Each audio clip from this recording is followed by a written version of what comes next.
आता आपण page number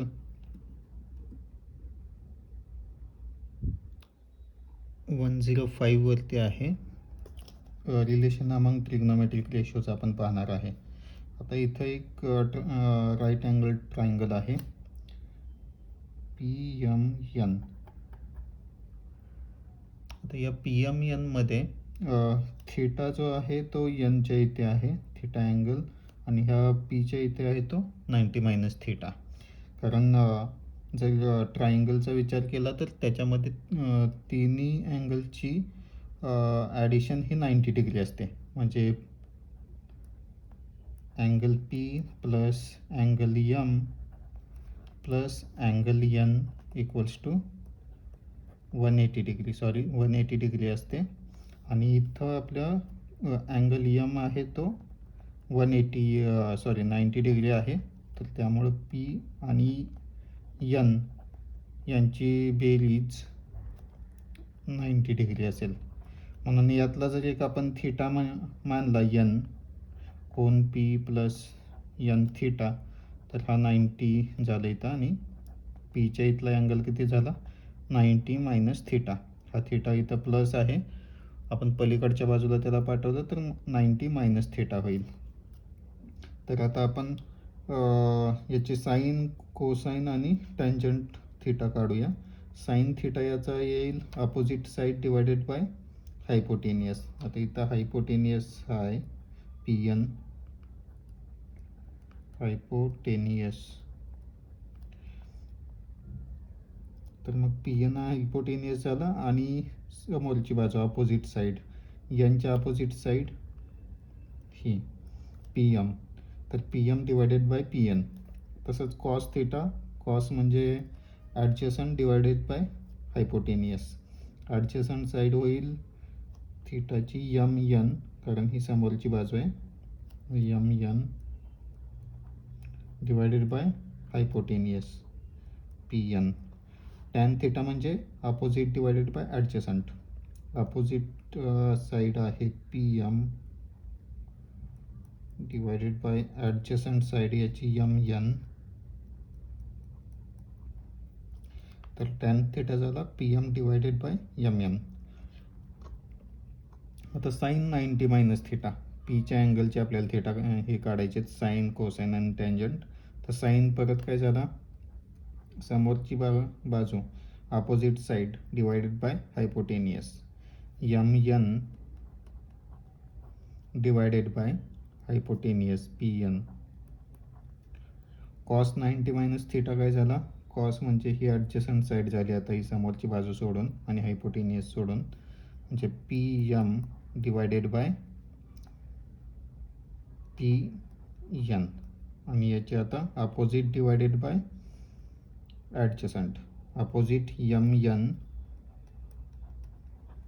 divided by PM.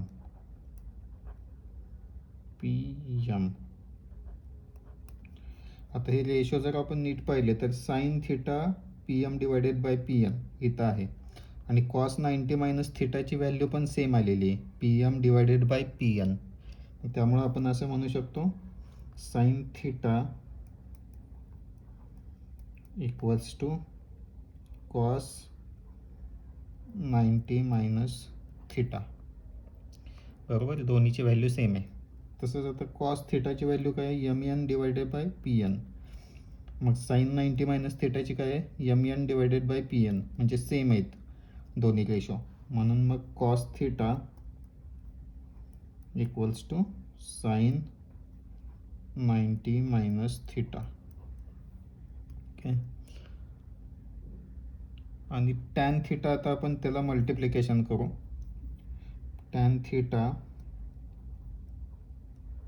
कारण इथं जर पाहिलं आपण तर टॅन थिटा आहे PM डिवायडेड बाय MN, आणि टॅन 90 मायनस थिटा आहे MN डिवायडेड बाय PM, म्हणजे एक्झॅक्टली अपोजिट रेशो आपल्याला दिसतो इथं.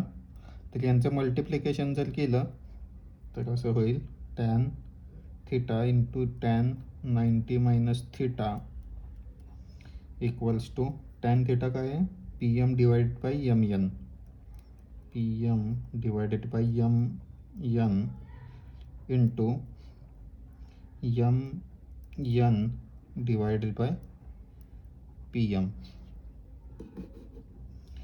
तर हे दोन आता पी एम हे आणि हे याचं डिवाईड झालं आणि यम यन इथं एक डिवाईड झालं, तर याचं व्हॅल्यू आली 1. तर याचा अर्थ काय, tan theta into tan 90 minus theta equals to 1. तर हे ट्रिग्नोमेट्रीचे रिलेशन्स आहेत जे आपल्याला नंतर यूज होतात. आता अजून एक रेशो आपण पाहूया, साईन आणि कॉस थिटाचा.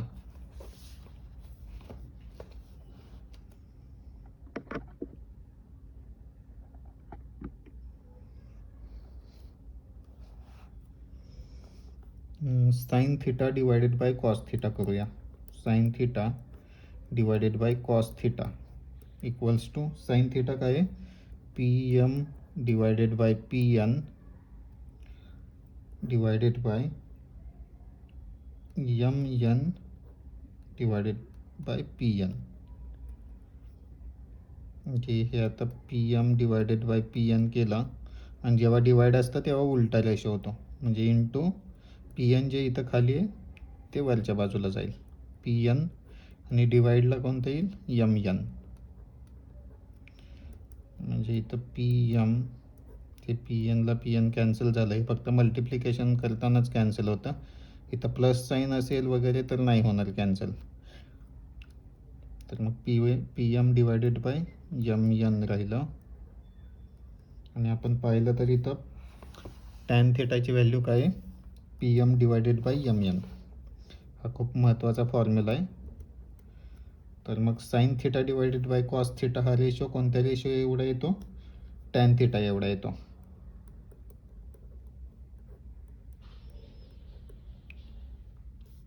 नेक्स्टचे रेशो आपण नेक्स्ट लेक्चरमध्ये पाहूया.